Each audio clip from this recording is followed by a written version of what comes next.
anatendea wengine, pia wewe atakutendea. Mkono wake si mfupi, haujashindwa na jambo lolote.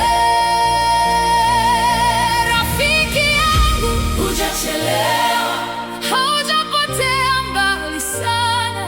Mungu huingia penye giza na kuleta nuru ya milele. Rafiki yangu, bado kuna njia, mahali pa machozi panaweza kuwa ibada. Yeye hurejesha vilivyovunjika na kufanya moyo kuimba tena.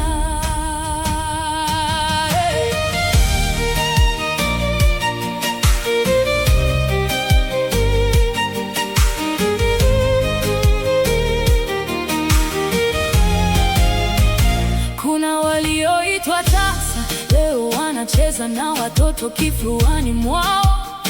Waliolia kimya, sasa wanaimba neema.